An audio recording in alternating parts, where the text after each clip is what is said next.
CURES is sponsored by Wheeler Health's Better Choice program. More at wheelerhealth.org. Helping you lead a healthier life. This is CURES. Hi, everybody. Welcome to the CURES Show, where we explore cutting-edge wellness for our mind, body, and spirit. I'm Kara Sundlin. Many of you might have just dropped your children off at college, either for the first year or returning year. I have a senior, so I'm going to know what that's going to feel like soon enough. But what happens when students start to struggle? Mental health issues are soaring for young people. And now, one college is helping its students with AI. I'm speaking with Dr. Andrew Hsu. He is the president of the College of Charleston. And we're learning about how one of the oldest colleges in America is now embracing new technology for cutting-edge wellness. Dr. Hsu, welcome to the show. Thank you for being here. Thank you, Kara. Good to be here with you. First of all, just set the scene. I just had one of my dear friends, they all just dropped their kids off. Moms are crying, dads are probably hiding their tears, but it's a rite of passage. But there's a new level, I think, of worry among parents just because of the mental health issues going on in America right now. So can you set the scene of just what it's like and how much more need there might be now for mental health resources for young people on college campuses? Sure. So certainly, Kara, in the past 2-3 years alone on our campus, we have seen a 70% in student requests for counseling. And I think any university president could tell you that this is becoming a national pandemic. Students seem to be both more aware of their mental health issues and more willing to talk about it. And that might be partially why we're seeing such increase. Okay, so 70% increase, and that's a good point. Perhaps in generations prior, in the suck it up buttercup generations, we didn't talk about our feelings. So in some ways, it's probably a good thing that they're reaching out, but the demand is overwhelming colleges. And that's one of the reasons you created Clyde, the chatbot, to help, using AI to now help students with their mental health.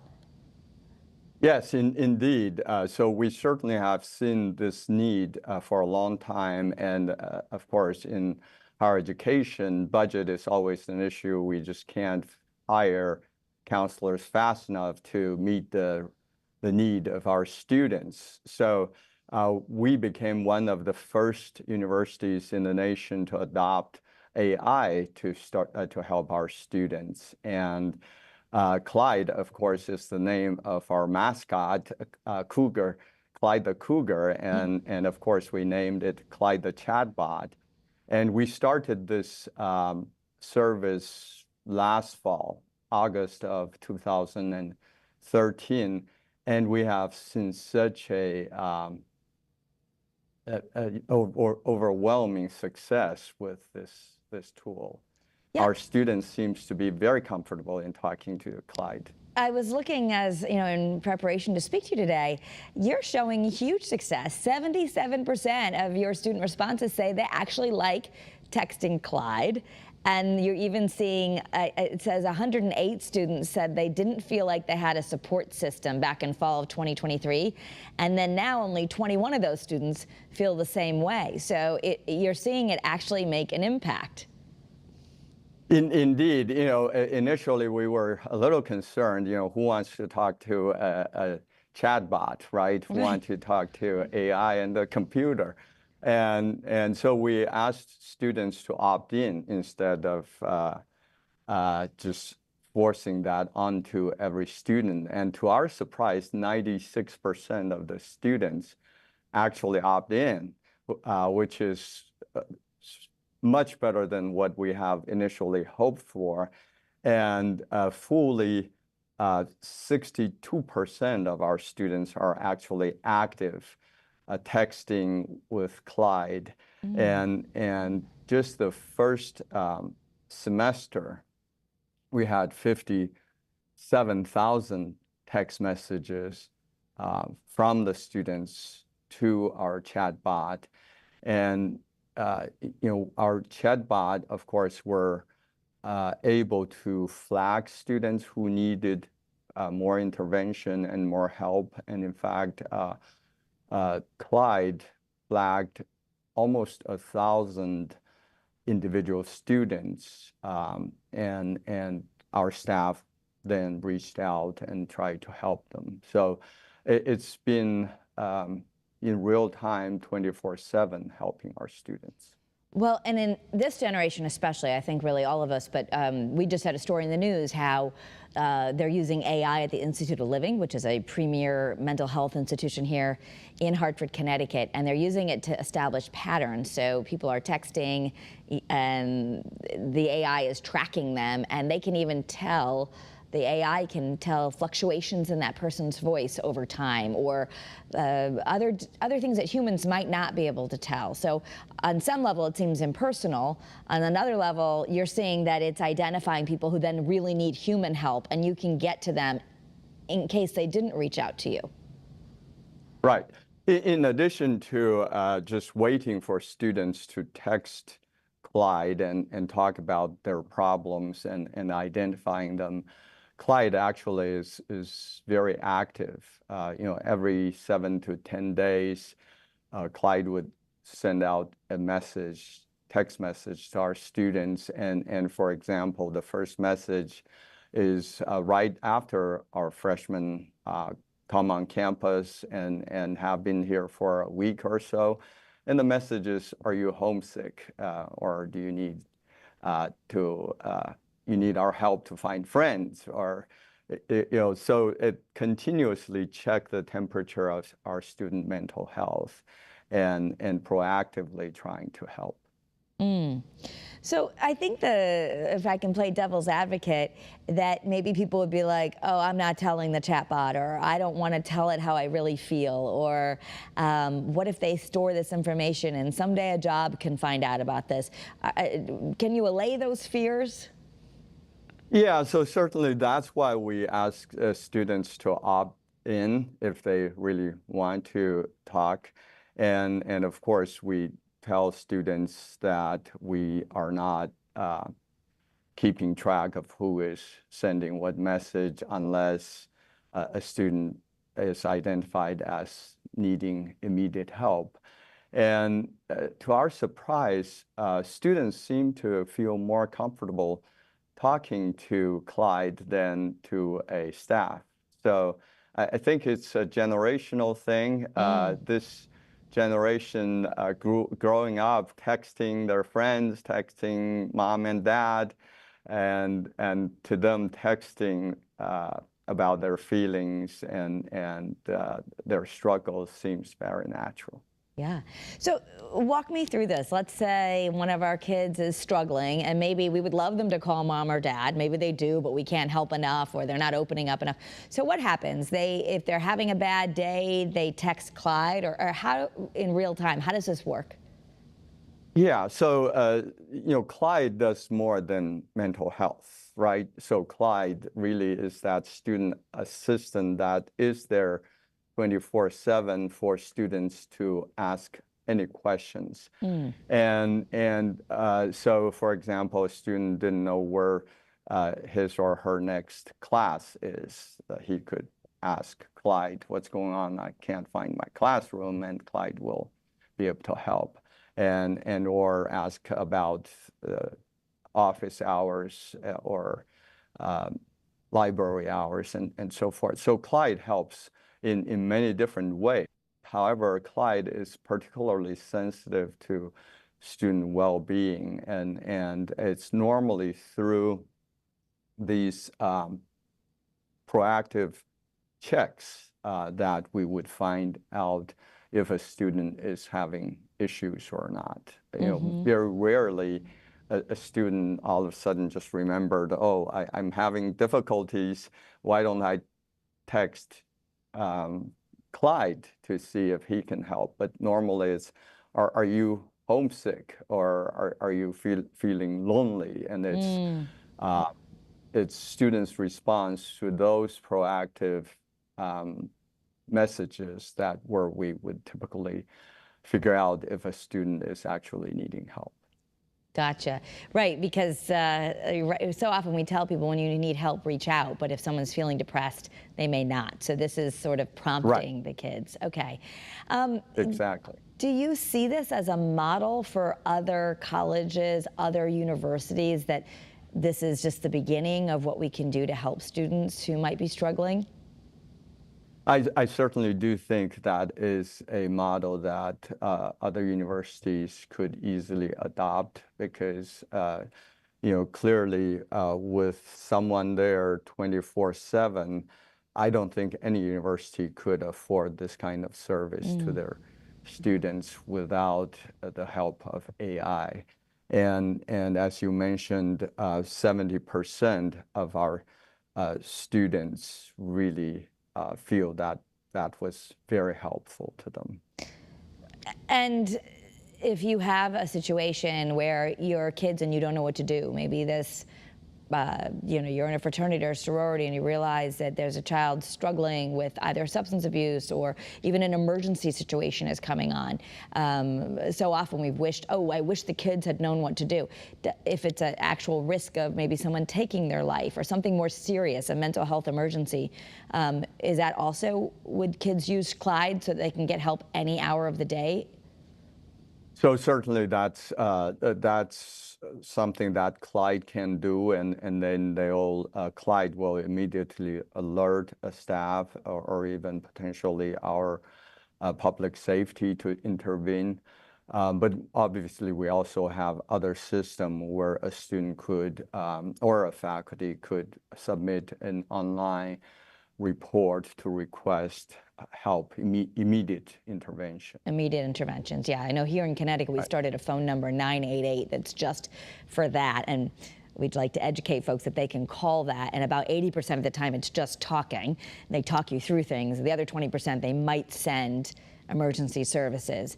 So it's great that kids will know this. Do you also think, I mean, college is becoming so competitive now, both for the universities to get the top talent and for students to try and go.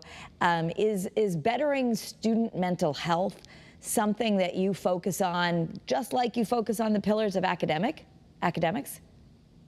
So certainly, our goal is student success, right? So a university can't be successful unless their students are successful.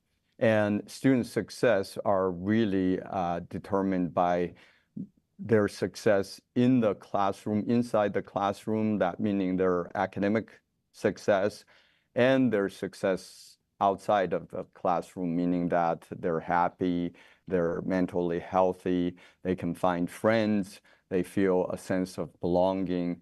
So for today's student to be successful, they need this holistic support.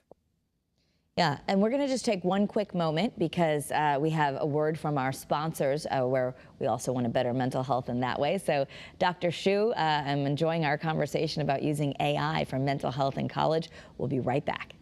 Struggling with gambling? Wheeler Health's Better Choice program offers personalized support and treatment to help you regain control. Visit wheelerhealth.org to learn more and take the first step towards recovery today. All right, welcome back to CURES, where we are talking about mental health for college students. And we are speaking with the president of the College of Charleston, which has become an even more popular school for a lot of Northeastern kids applying down there. I know you got a lot of folks from Connecticut and other states going down to the beautiful South and thinking beaches, palm trees, beautiful buildings, which it has all that. But you also know that they deal with the pressures of real life. So as you were just saying, mental health has now become something that is a major focus for universities like yourselves. Indeed, as I mentioned earlier, this is almost like a pandemic or epidemic. I think it's both because this generation of students seems to be more driven and they are more sensitive to success and want to be successful. And also because of social media, they're seeing all these perfect lives, as you mentioned, the beaches, the palm trees and beautiful historic campus. but they don't see other people struggling mentally or academically, and that actually caused a lot of stress on today's student population. Absolutely. At least we knew when we were not doing well in a class that we, comparison is a thief of all joy. We didn't have instant information that perhaps we weren't included in something or that someone else is doing way better than us. So really important that if young people are watching that they remember it's not real. But I know even as adults, we can get on social media and start to feel bad. So especially for younger people who are still vulnerable, their brains aren't even totally formed yet. What's your advice to parents? You deal with these young people every day, and I think parents are more involved in our kids now than probably generations ago, but at the same time, our kids are dealing with things especially mental health challenges that weren't as prevalent. So for parents who are nervous and sending their kids off to college and know that they can get the grades but are worried about their mental health, what do you say? How can we help? Well, I think the best the parents can do really is to give students the advice to seek help on campus, right? I think, as a father of 4 girls, 2 of them grew up in the 90s and went to college earlier, and 2 of them much later and are in college now. I can tell even myself, I'm more involved with the 2 younger ones than the 2 older ones. But what I'm telling my own kids is that I'm so far away, you're all the way in California, I can't help you, but you need to go talk to your counselors, your university staff, or even your faculty members, right? So seek help locally.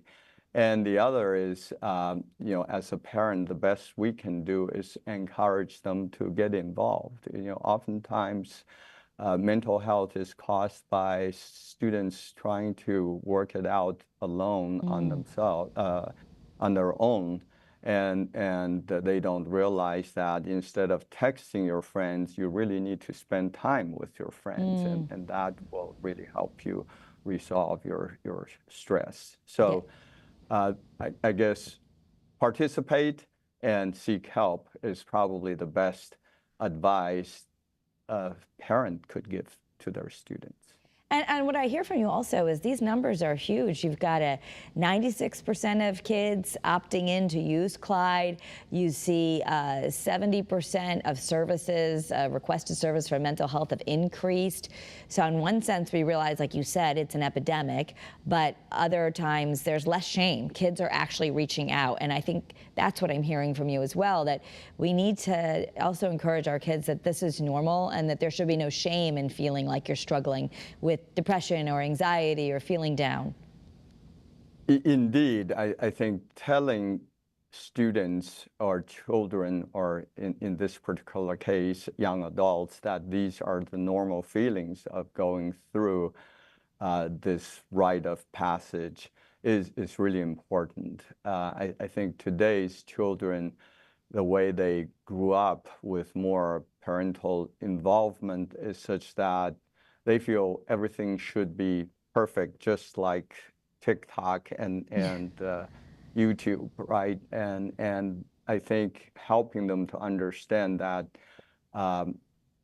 yes, college will be the best 4 years in your entire life, but no, it's not going to be without challenge and struggle. It might actually be one of the most difficult 4 years of your life as well. It's the challenges, struggles, together with the hard work, the enjoyment of campus life, form your best 4 years of your life, not a perfect picturesque life that is on YouTube. Yes, no, you're right. And I think I hear that from my daughter who's applying, like, oh, I want to go to a fun school. Oh, she's seeing on social media all these great things. And I went to University of Michigan. It's a fun school. But you're right, there's challenges. I loved college, but you still have to meet new people. You have to this. So I love that you're normalizing that. You've got 62% of student engagement right now on this AI chatbot, Clyde, who's helping with mental health. 57,000 texts received from students. Those are some pretty good numbers. How do you see this expanding, or what are your goals to do in the future with AI at the College of Charleston? Well, I see AI impacting higher education in a major way in the near future, just as it's probably already impacting society and impacting all sorts of industries in a fairly major way. And for universities, AI serves, in order for us to adapt, I think we need to do two things. One is to figure out the academics, what we teach students, and how do we give them the skills to navigate the future with the necessary knowledge on AI. Doesn't matter what their disciplines are. It used to be only the scientists or even only the computer scientists need to know about AI, but now it's the English major, it's the history major, philosophy major. Everybody needs to know how to use AI. And I was actually at an industry workshop where they're saying that AI is not going to take people's job away. It's people who know how to use AI will take your job away.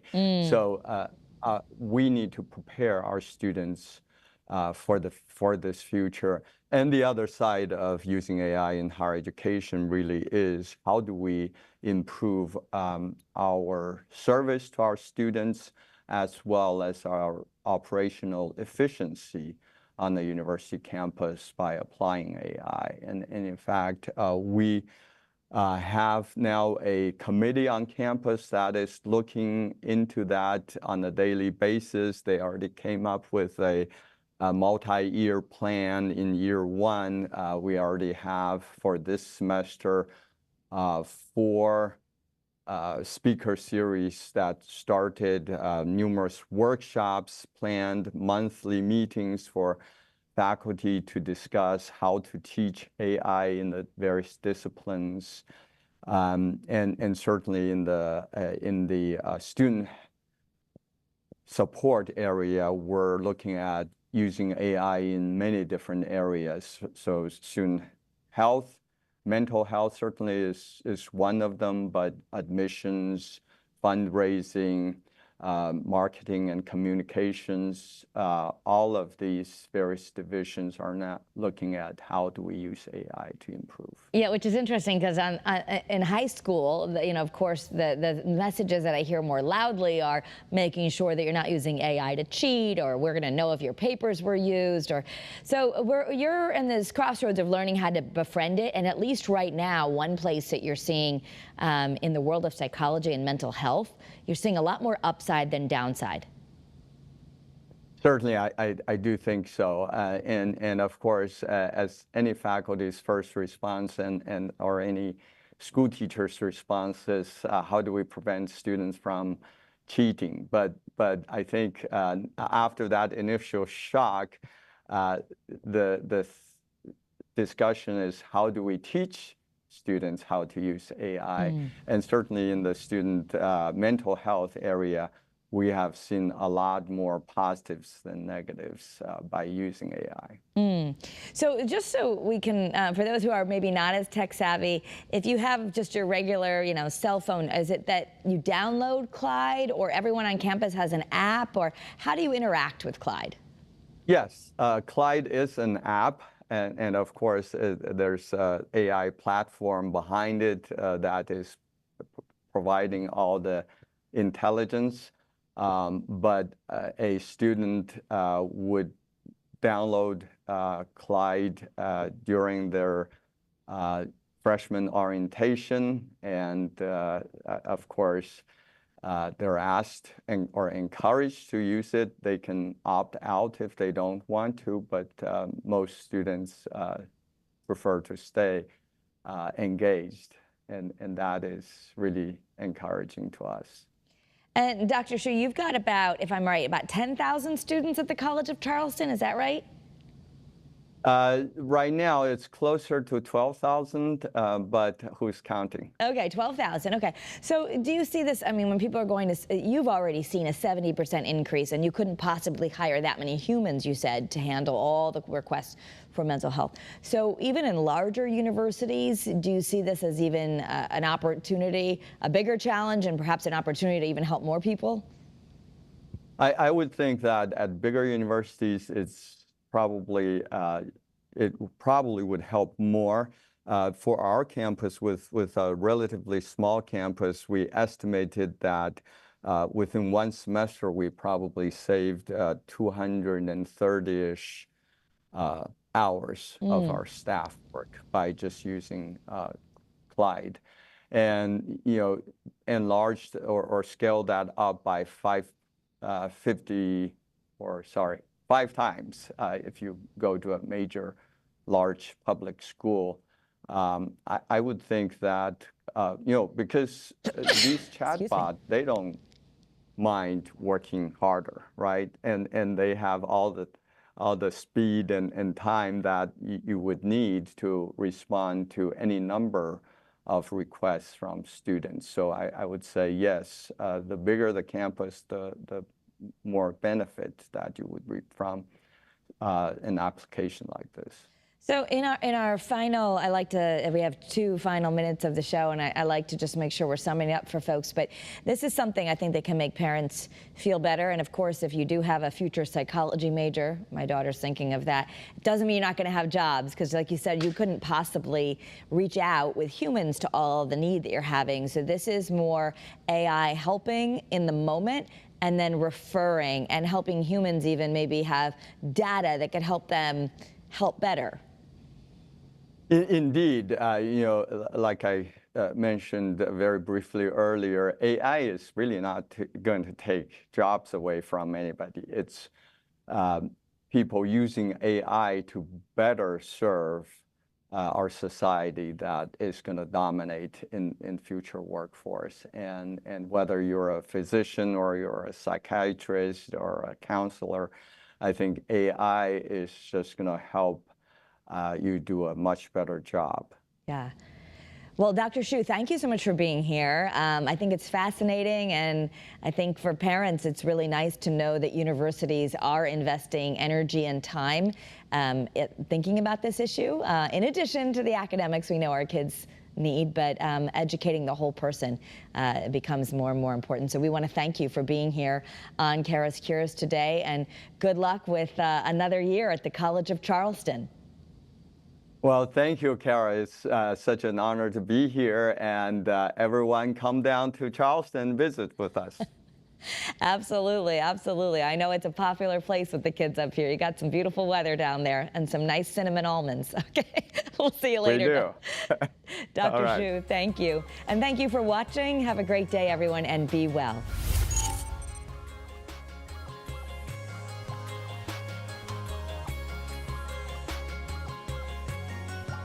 CURES is sponsored by Wheeler Health's Better Choice program. More at wheelerhealth.org.